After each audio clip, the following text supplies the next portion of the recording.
in the last stream, we were working on setting up this ore processing system utilizing a combination of conveyor belts from immersive engineering and minecarts to allow us to automatically take all of the coal and all of the iron ore that is coming out of this burner drill here and send those two components to their correct respective areas in the furnaces here to allow us to automatically smelt all of our iron into iron ingots.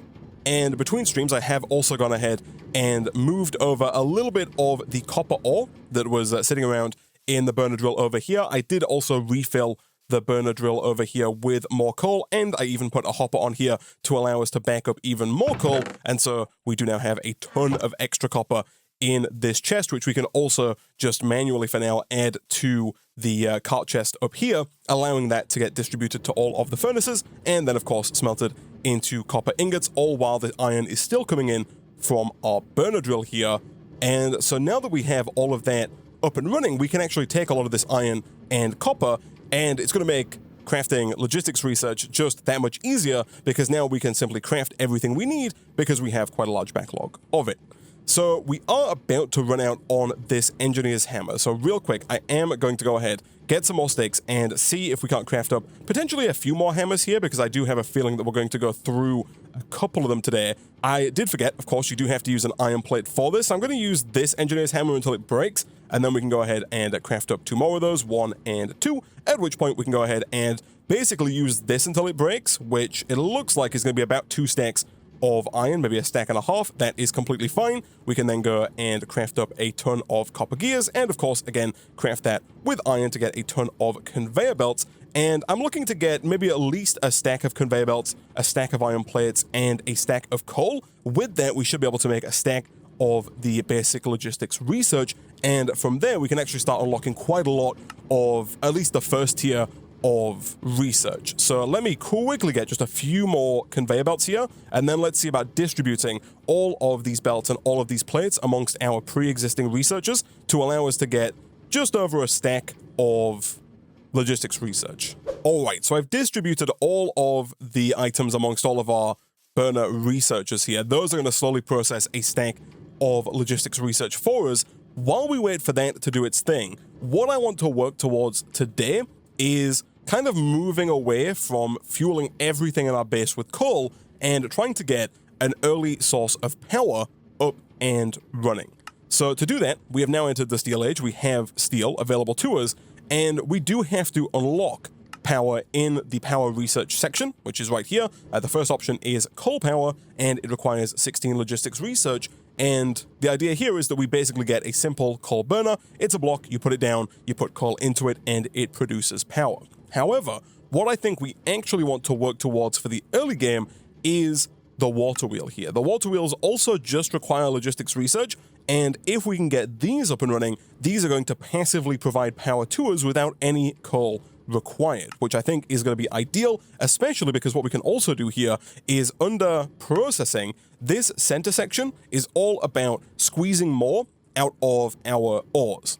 Right now, we're taking 1 iron ore and we're smelting it into 1 iron ingot, but utilizing this chain here, we can actually multiply 1 iron ore into substantially more iron ingots. I think we can get up to 100 plus X ore processing in this pack, which means eventually we might be able to get over 100 ingots out of 1 piece of iron ore if we have all of the machinery and all of the processes set up correctly. But that's not what we're going to work on today. Today, what I think we can work towards is the external heater.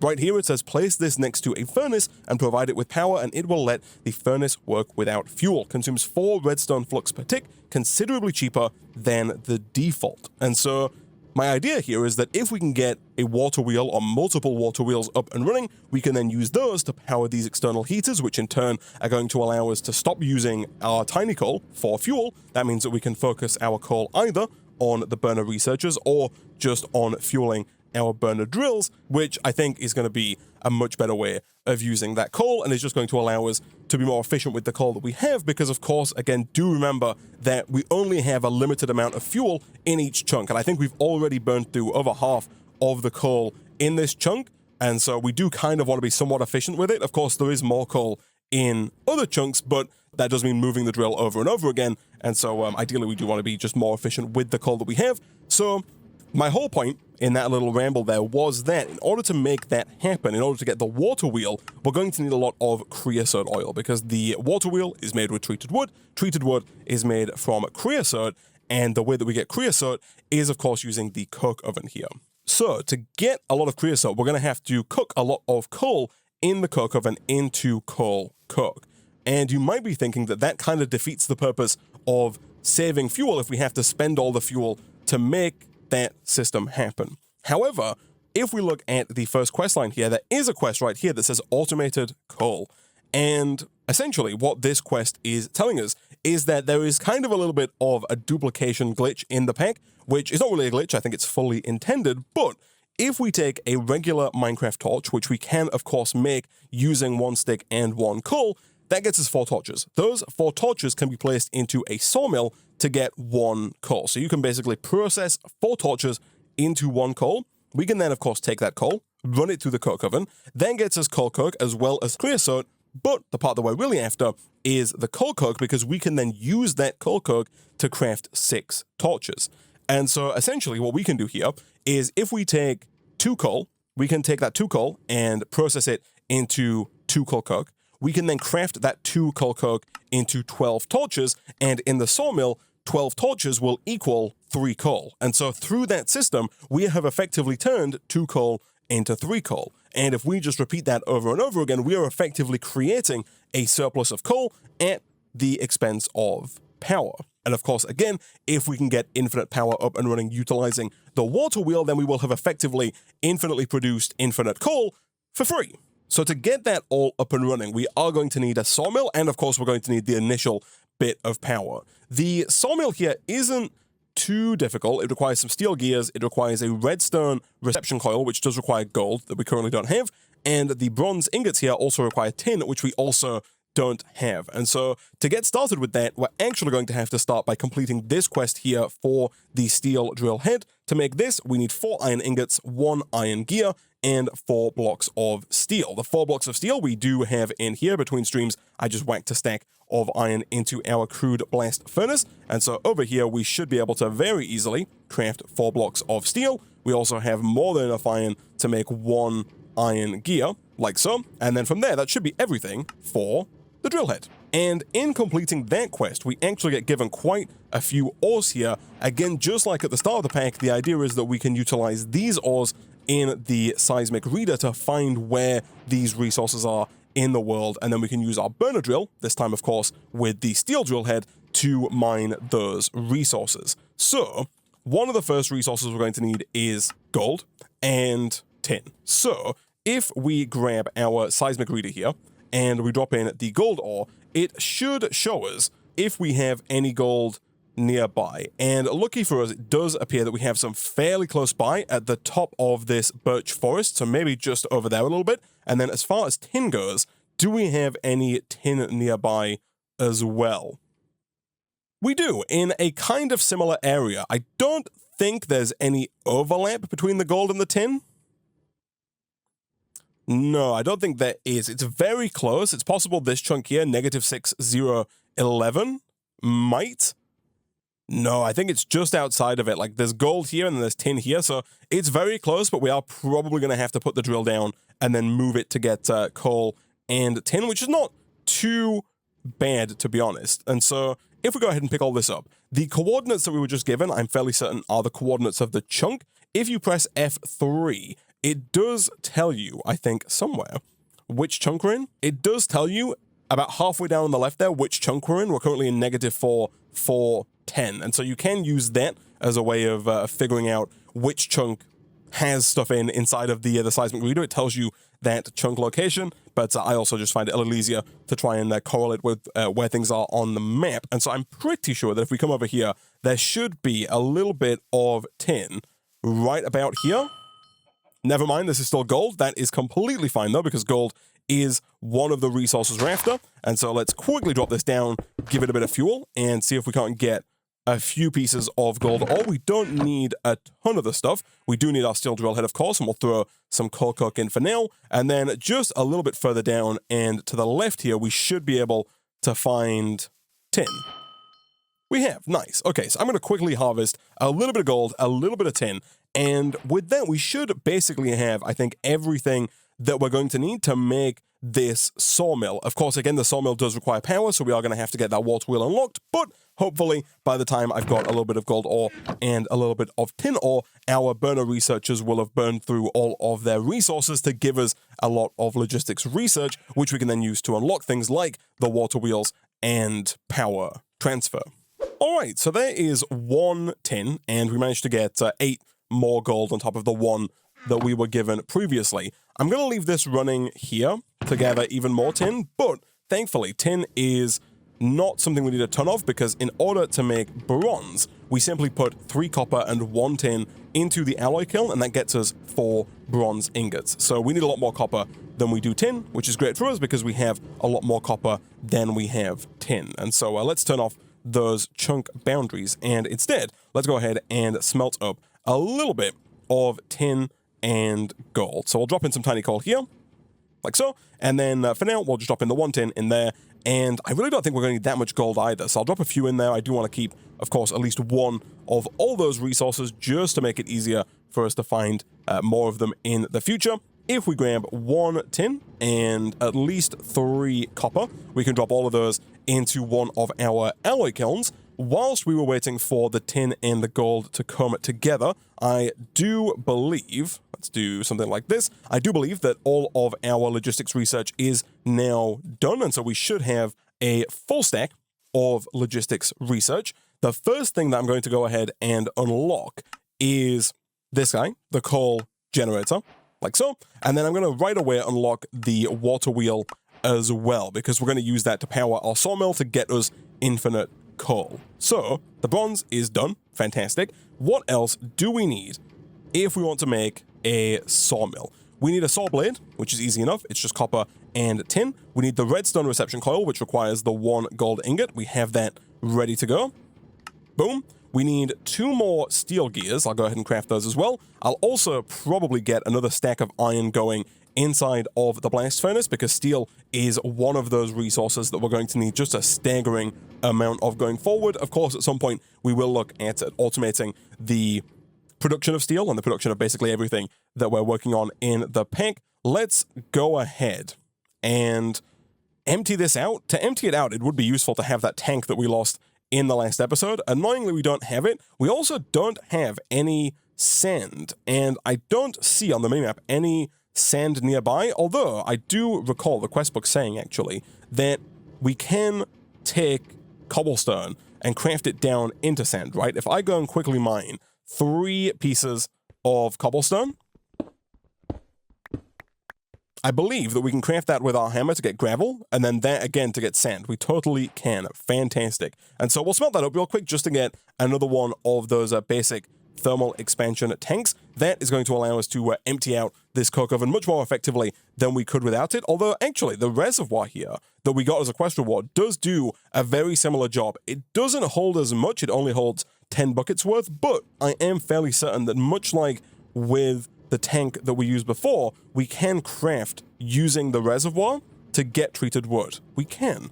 And if we look at the recipe for the water wheel, this guy right here, it is made with steel and water wheel segments. The water wheel segments are made using treated wood and treated sticks, all of which we should be able to do. Now, the way the water wheel works is you place it down, and you do have to connect it to a kinetic dynamo, this guy right here, and you can put down up to 3 water wheels next to each other to maximize power generation. So if you just have 1 water wheel down, I believe the maximum that you can generate is about 30 redstone flux per tick, whereas if you put down 3 water wheels, I believe the maximum that you can generate is about 88 redstone flux per tick, which isn't a massive amount, but is quite a lot considering that once you have it set up, it will produce that forever for free. So back in here, we do only have 2 of the required 4 water wheel segments. That is fine. Boom and boom. That gets us everything we need for our first water wheel, as far as the kinetic dynamo goes,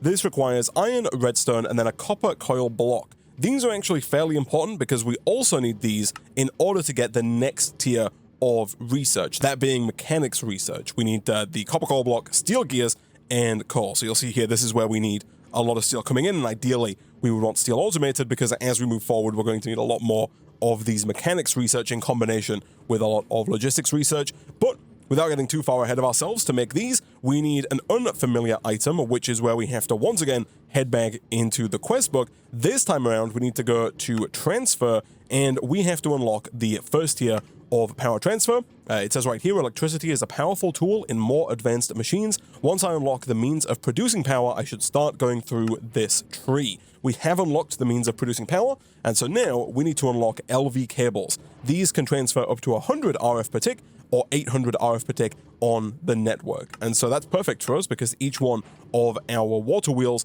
isn't going to produce more than 88 RF per tick, which by my latest calculations is less than 100. With that unlocked, we now do recognize that these are LV wire coils, and so should be able to go ahead and craft those up fairly easily. And with that should be basically everything for the copper coil blocks. Nice, which is also everything for the kinetic dynamos. We'll make one for now. We can always make more in the future. Of course, if we're going to get 88 RF per tick, we do need 3 water wheels, not just one. And so real quick, what I am going to do here is just go do a little bit more deforesting to try and get some more wood that we can then craft into water wheels. I'm also probably going to want to put down a few more saplings here because right now we've been doing a lot of deforestation without any tree replanting, which is not going to work well for us in the long run. And so let's just throw down a few more saplings and cut down just a few more trees.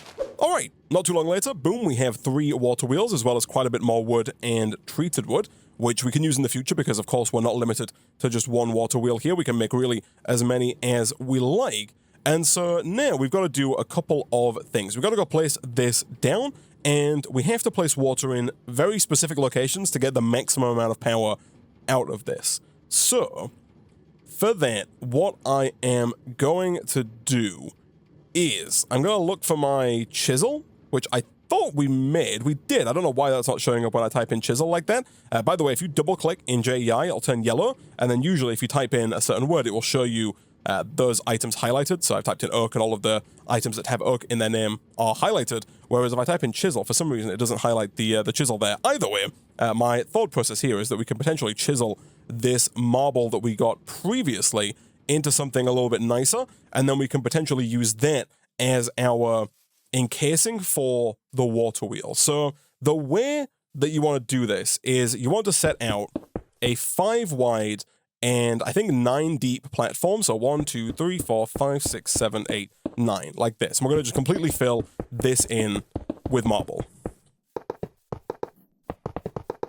We might end up needing to get some more marble. Thankfully, there's quite a bit of it underground, and actually, we do have more of it in our inventory right here that we can craft down.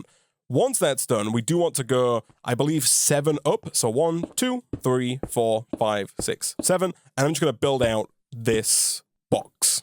Once we've got the outline of this box here, we can then go ahead and place down the kinetic dynamo, which is what we need to place down first. So I think that I want that right about here. So if I put that down like this, you want to make sure that the black hole side is facing inwards, and that is where we're going to put our water wheels. So 1, 2, and 3.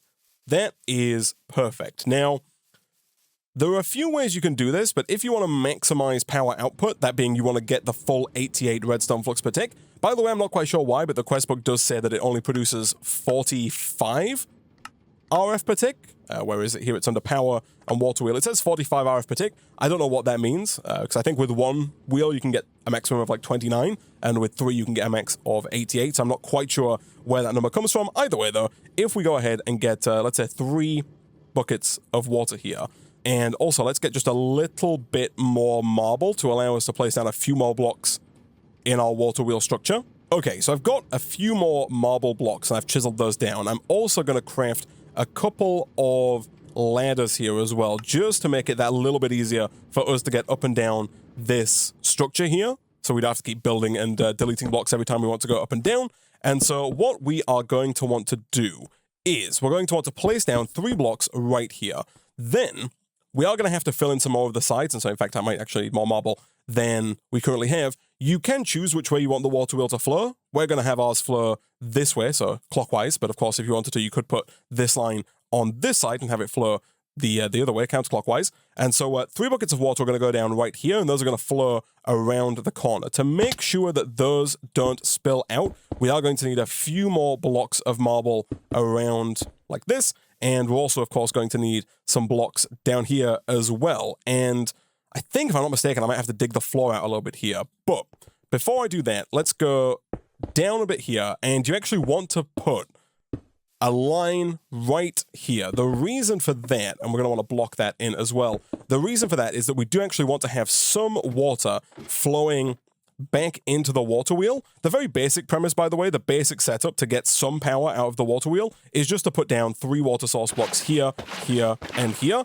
This will get the water wheel spinning, and it will get power generating. And of course, we can go ahead and block that up just a little bit as well. And as I mentioned before, I think we do want to actually have this dug out a little bit. I think I might have put this down 1 too high. And of course, we also do want this back filled in as well. This is it's just a very basic way of producing power with the water wheel, but doing it this way is not going to get you the full 88 redstone flux per tick. For that, there are, I think, 6 more buckets of water that we need to place down. So the second 3 are going to go right here. You want to do 1, 2, 3, like that. Again, wherever spillage pops up, just be sure to cover that up to make sure that it doesn't spill out the sides. That is not what we are after. So already this is going to produce a little bit more in the way of redstone flux because we have more flowing water pushing the water wheel in the right direction. And then the final piece of the puzzle here, I believe, is going to be for us to have flowing water here that flows backwards. So for that, we are once again probably going to need more marble, actually. Let me go quickly grab some more, and then we'll throw down the final 3 water source blocks, which we can, of course, grab from here to complete this maximum efficiency water wheel setup. A little bit of marble later, and here is the final setup. We're going to put 3 water source blocks down. Here, here, and here. And that's just going to push the water wheel a bit further, going in the correct direction. And if I'm not mistaken, I do believe that this is a maximum efficiency water wheel. Of course, it doesn't look the best because right now it is not symmetrical. We can, however, go ahead and fix that by doing something like this, and that does add a little bit of extra symmetry. And I'll probably also do something like this as well.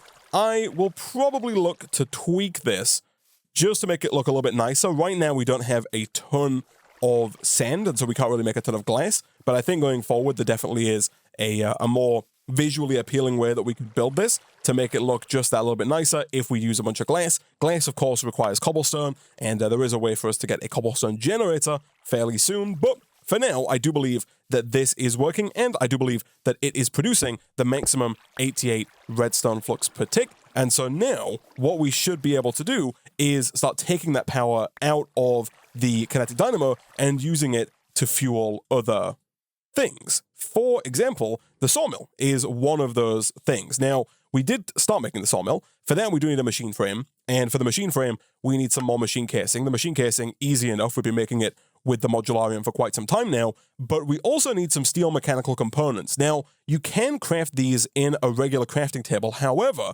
as it does mention in the quest book here, the engineer's workbench can be used to make engineering components cheaper, among other things. There's also an automated multi-block version that uses power. So this doesn't seem too difficult for us to make. It does require more treated wooden planks, which thankfully we do have. And let me just dump some of this stuff here into the chest next to us so we can get a bit more space in our inventory. But the idea here is that we can utilize this engineer's workbench to make things like the steel mechanical component with fewer resources. The only thing we're missing here is a crafting table, and boom, there is our engineer's workbench. And so now, if we go ahead and whack this down, if we want to make those same mechanical components, normally it would be 4 steel plates and 1 copper ingot. However, in the engineer's workbench, it only requires 2 steel plates and 1 copper ingot. It does, however, require an engineer's blueprint for crafting components.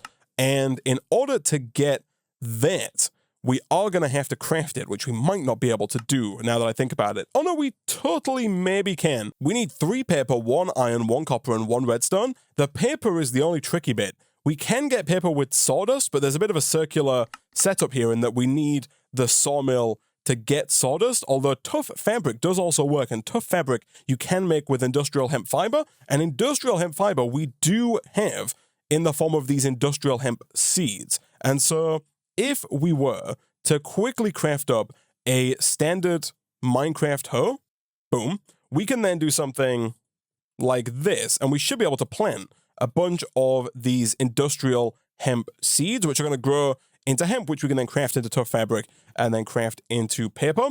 While we wait for those, though, we do have quite a bit of steel, and so I am just going to go ahead and utilize the slightly more expensive method of making these steel. Oh no, never mind, I guess, because we need 4 of these, and it's 4 per steel mechanical component. So no, I'm not going to do that. I'm not going to waste our steel like that. That is a rather expensive waste of steel. Instead, while we wait for those to grow, we could look at ticking this ore processing quest line and ticking tier 1 and unlocking this external heater, which is going to allow us to replace the coal burning furnaces with furnaces that can utilize power. For that, I think we are 8 basic research shy. We are. That should not be a problem for us. Let me quickly whip up 8 more conveyor belts and 8 more iron plates, and let's get that research cooking. Okay, so I've got all of these going again. I ended up putting a stack of each resource in total, so 8 of each resource into each of these burners, and so we do now have another stack of basic logistics research coming in. Whilst I was doing that, the Twitch chat did point out that this quest over here does actually give us some phyto grow, as well as a hoe and some industrial hemp seeds that we can use to make this grow just that little bit faster. We haven't unlocked that quest yet because of the fact that I didn't craft a generator. Now, we don't actually need a generator, but the quest book does want us to craft one in order to progress, and we could potentially use it in a pinch in the future to get some power to a place that's maybe particularly hard to get, because of course any power that we pull from the water wheel does have to be moved via these LV wire connectors and LV coils, which can be a bit of a pain. And so if we just need a small amount of power in one location, a generator might not be a terrible use case for that. Either way, if we want to complete this quest, we need to get 1 LV connector and 1 LV wire coil. So for that, I do think that we're probably going to need some clay. The LV wire coils, of course, easy enough. We've made those before, but the LV wire connector, thankfully in this pack, doesn't require clay. That is very helpful. It just requires some regular stone. And so let's just do a little bit of smelting here. This is obviously more stone than we are going to need, but we are probably going to look at getting even more coke ovens going forward to allow us to process a lot of coal into coal coke, not only to get a lot of creosote, but also to duplicate coal using the sawmill torch method. And so having extra stone for those extra coke ovens is going to come in useful for us in the not too distant future. Back over here, boom and boom, there's the LV wire coil, and we get the bone meal equivalent, aka the phyto grow, which I think I have just dropped on the ground. I did indeed. Let me take that, and using this, we can use it just like bone meal if you right-click it, ideally onto the plant that you're trying to grow, in this case, that being the industrial hemp. And once it is tall enough, we can then go ahead and just break the top block, and in doing so, we get industrial hemp fiber. Now that we've got the fiber, we can, of course, look at crafting that into tough fabric. We need 3 tough fabric, I think it was. Yes, 3 tough fabric is correct. For that, the only thing that we are missing is yet more regular old sticks. That is completely fine. Let's take 2 more of those and then craft that into paper, at which point we should now be able to make the crafting components blueprint, like so, at which point we can go ahead and throw that into our engineer's workbench, like this. And again, now if we want to make the steel mechanical components, we just need steel plates and copper ingots. So we'll throw those in as well, and boom. That only gets us 2. We do need 2 more, which means we are going to have to craft up 4 more steel plates. Thankfully, we have exactly 4 steel in our inventory. Once again, we can go boom and boom, and there we go. We have 4 steel mechanical components, which should be everything that we need to get the machine frame, and from there, that should be everything for the sawmill. Nice. So let's take that sawmill, and we're probably going to end up moving the coke oven closer to the water wheel, because the idea here is that we can place down our sawmill, let's say here, And in order to connect it to power, what we're going to have to do is put one LV wire connector on the block that we want to give power to, in this case a sawmill, and one onto the kinetic dynamo. I don't think it matters where you put it, so long as it's on the dynamo. The dynamo shows 0 RF there, but you'll see that this filled up right away with 100 RF. I don't know why, it must just be a visual glitch that doesn't show any power in here, but it is making power, never fear. And then all we have to do is right-click one of these LV wire coils onto each of these connectors. Like so. That's then going to connect, and it's going to start moving 88 redstone flux per tick over into the sawmill. From there, what we can do is we can then go ahead and get ourselves some kind of torch. If we grab one coal, we should be able to craft up one set of Minecraft torches. And then, of course, let me also go ahead whilst I'm here and break down the coke oven. I did make another iron hammer just to make our mining for marble earlier just that little bit easier. I'm also going to take the rest of this coke as well, because I think we are going to set up multiple coke ovens just because they are very, very, very slow. But over here, if we rebuild that coke oven, and again right-click with the engineer's hammer, we can now take our torches, place them in the sawmill. The sawmill itself isn't super fast, but it is much faster than the coke oven. We can then take that one piece of coal, place it in the coke oven. Of course, very, very slowly, that is going to transform that one piece of coal into one coal coke. We're then going to craft that coal coke with a stick to get a torch. Again, you do get the stick back from the sawmill here, and then we can put that in. And this first one is only going to get us one piece of coal, but we do now have two torches left over. And of course, if we did it again, we would get another piece of coal coke. We could then put this in again, and this is now going to make two more pieces of coal. And so if we automate this setup here, we're going to get not only infinite coal and potentially infinite coal coke as well, but we're also going to get infinite sticks as well, which we could then potentially feed into the coal generator, because I'm fairly certain that despite the name, it can use any burnable fuel. And so we could also have all of the sticks pump into the generator here and use that as an extra source of fuel. I don't think the generator produces a lot of power.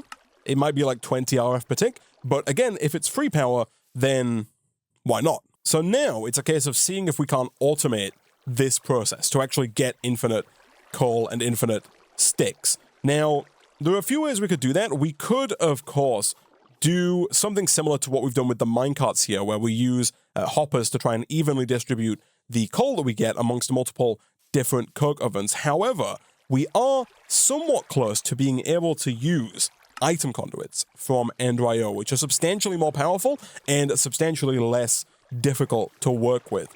To unlock these, we do require 12 mechanics research. However, as we saw earlier, the mechanics research isn't too bad. If we look at the main quest line, there is a quest here which is going to give us 8 mechanics research for crafting 1.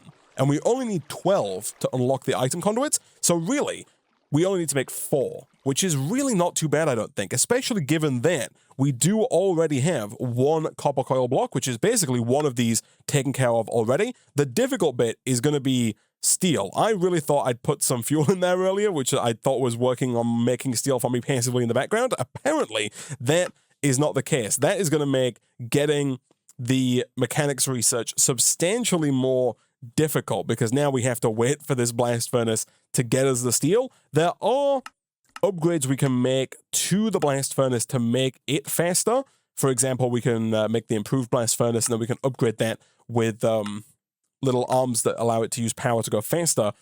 The Twitch chat is pointing out there is another quest that is going to give us more research. It does unfortunately only give us regular logistics research, but I might as well take any of that free research if I can get it. So if we take the 64 research that we just acquired and we craft that up like this, that gets us one 8x logistics research pack. And there is a quest here that gives us another 8x logistics research pack as a reward there, and I think you can just downcraft these back into 8 logistics research. You totally can. And so we did manage to get a free bit of research there. And then over here, unfortunately, this one isn't another quest that gives us even more. This one here is just letting us know that there is actually an upgraded version of the researcher that doesn't require coal. You'll notice that a lot of the recipes here have 2 options, one for the burner researcher and one for the regular researcher. This one requires 20 FE per tick, but doesn't require the constant supply of coal in order to make research. The same is true for the logistics research as well. You can make it without the coal, which is going to be particularly useful for us going forward. Right here, we've managed to get 4 steel, but we're going to need so much more of it. And by so much more of it, I don't mean too much more. We only need 4 steel gears in total, but it might not be a terrible idea to quickly see about making just a few more blast furnaces just to make this whole process that little bit faster. All right, so now that we have 3 blast furnaces here, the steel is coming in a fair bit quicker, and I think, if I'm not mistaken here, that we do now have enough of these steel gears to get all of the mechanics research required. We just need to get 4 of these copper coil blocks, which is also fairly easy for us to do. We can just do something like this, and then of course place yet more sticks in the middle. It looks like we don't have any sticks. That is fine. Let's do something like this, and never mind, it's iron in the middle, 1 and 2. That gets us 5 of those, and then the only other thing we need is coal, which we have in abundance. And so if we take all of these over to our burner researchers here, we should be able to make this happen. It is going to be fastest if we divide this, of course, amongst 4 different burners. And so let's just quickly get all of these in. Okay, so I think that is all 4 of these done. It is indeed. As a reward here, we get 8 more, which takes us to 12. And with that, we should have everything that we need in order to unlock item conduits. And these are going to make our lives just a whole heck of a lot easier. So for this, we need steel and glass. That is fine. Earlier, we did make some glass. The initial intention was to use it to make a tank. However, now that we have the ability to make these conduits here, I'm just going to go ahead and make 12 of those. And so what we should be able to do now is use these to extract from the sawmill around into the coke oven. Now, just a warning, if you walk into these wires while they're exposed, you will take damage like this. It's not too bad with these LV wires, but as we advance forward and as we get to higher tier wires that are that carry more power, the damage can get quite severe. Now, I'm fairly certain, if I'm not mistaken, that we can insulate these wires using some of the hemp that we're growing over here. And so if we go ahead and do something like this and like this, we can insulate those LV wires. And in doing so now, if I replace them down in the exact same spot as before, we no longer take damage when we walk through them, which is nice and definitely something that I would recommend doing for the higher tier wires especially. So essentially, with these conduits here, what we can do is, first things first, in the sawmill, under the configuration tab, we want to make sure that the backside, the side that our conduit is connected to, is set to red. That is the side where the coal is going to go. You can just left click or right click to change the colors here. And for now, we're just going to set the backside to output, and I think we'll set the left side here to blue, that being input. And so what we should be able to do is in here, we can right click on the item conduit where it connects to the sawmill, and in here, it is set to extract by default. All we have to do is set the redstone mode to always active. And what that's going to do is that's going to pull the coal out of here and send it into the coke oven just as soon as we right-click on the conduit connected to the coke oven and uncheck extract and tick insert. So now all that coal is being sent automatically to the coke oven. Now, what we could do from here is we could get another item conduit, do something like this, set this side to extract and set this side to insert. That would work. However, one of the nifty things that you can do with item conduits from Ender.io is you can actually set up multiple channels within one line of conduits. And so if I do this, what we can do here is we can set this channel to brown instead of green, and we can set it to insert, not extract. Over here, right now, insert is all that's ticked, but if we change the extract channel to brown and tick extract, it's now going to pull the coal coke from here as soon as we set it to always active, and it should send that coal coke around and into the sawmill. Never mind, of course, the coal coke doesn't go straight back into the sawmill. We have to craft it into a torch first. And so what we're going to do instead here is we're going to have our auto workbench down. Let's get rid of this temporarily. Let's put the auto workbench down. I think right here will actually work. And then let's set this to insert on brown, like that. So the coal coke is getting pulled out of here, which is great because it means that we can insert and extract from that one connection, which is very nice indeed. It also means that we don't need this conduit here because we have a connection there and it still connects to all of the conduits. In here, we're just going to teach this that one stick and one coal coke makes 6 torches. and that should work just fine at making the torches. From there, what we want to do is we want to get the sticks into the auto workbench, which we should be able to do if we set the right-hand side here to output yellow, which is sticks. We can then do something like this. And because the sticks are only going to go in the workbench, they're not going to go into the coke oven. In fact, I'm fairly certain you can't even put sticks in the coke oven. What we should be able to do is set this to extract again on brown, always active. That should pull the sticks round into here. That's going to start making torches. In the sawmill, we can take auto input enabled, and that should automatically pull the torches from this auto workbench round into the sawmill. The sawmill then starts making its horrible sound, makes the coal then gets sent over, gets turned into coal coke, and the whole process repeats. And so we have now fully automated this process. The only potential problem is that right now, the coal coke's just going to back up inside here, and if we want any coal coke, we're just going to have to come and take it out of the auto workbench. But for the most part, it's going to work just fine.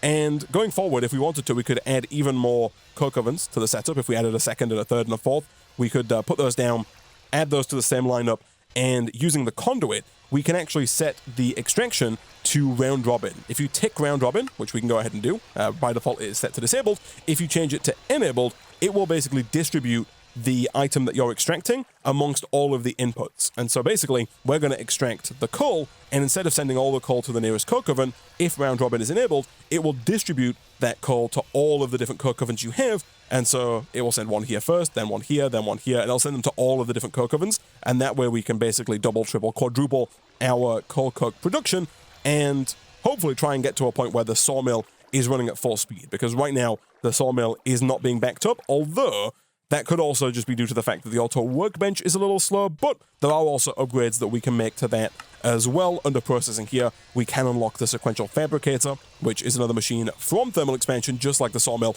that is much faster at crafting things like torches, again, at the cost of power. But this is working, and we do effectively now have a way of duplicating coal and duplicating coal coke to get as much of it as we like. We also have an early game source of power as well. And so next time we can come back and we can look at doing a few things. I do want to get these unlocked, these external heaters. These are actually not too difficult to make, I don't think. No, more copper coal blocks, some redstone, some copper, and some iron. That is all very easy stuff. Just to kind of show off how this works, if we take our furnace here and we go place it down over here somewhere, one downside to these LV wire connectors is that unfortunately you can't connect more than one wire to an LV wire connector. What I mean by that is that if I were to go ahead and craft up another LV wire connector here, because we are going to need one to place on top of the external heater, we'll place the external heater down like this. You want to make sure that you place this down without shifting, because if you do, then this side, which is the power input side, will be on the wrong side. You put the connector on the power side, which is the side with the orange square, and then from there, ideally we just right-click here and right-click here, but you can see it says you cannot attach a wire here. Basically, what we need to do is we need to get an LV wire relay, this one right here.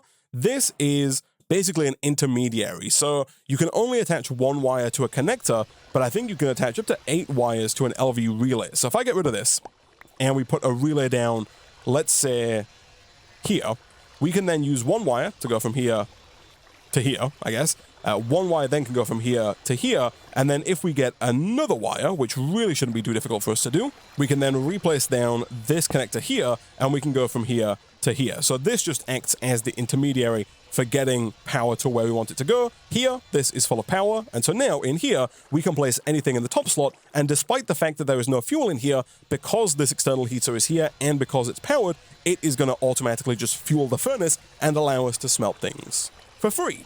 And so next time we'll come back, we'll look at replacing our little coal setup here, so we can kind of disable this coal train, which has stopped anyway, and we can instead use our water wheel to fuel all of the furnaces there. And we'll also probably look at replacing our burner researchers here with regular researchers, so we don't have to use coal there either. And at some point in the not-so-distant future, we can also look at unlocking powered drills as well. These, as the name would suggest, are the same drills we have here, but instead of using coal, they use power. So we're going to kind of slowly but surely try and phase out our use of coal, mostly because it's not a renewable resource and our power, especially with the water wheels, is. And of course, we can also look at putting down even more of these as we go forward as well, which is going to make our lives a whole heck of a lot easier. And yeah, we do want to look, I think, very shortly at automating the research production, though, because right now I think that is our bottleneck. As we move forward, we need a lot more of all of the tiers of research. If we look at some of the late game stuff, all of it requires the previous tier. So no matter how far you go in the game, you just need even more logistics research. And so we need to set up automation for this, and we need to start backing up on it so that later on in the pack, we can hand in 64 lots of 64 logistics research. This is a ton of logistics research, and yeah, we're gonna need so much of it if we want to complete the pack, but that is a problem for future Isaac. For now, I'm gonna go ahead and wrap up this episode of Feed the Factory there.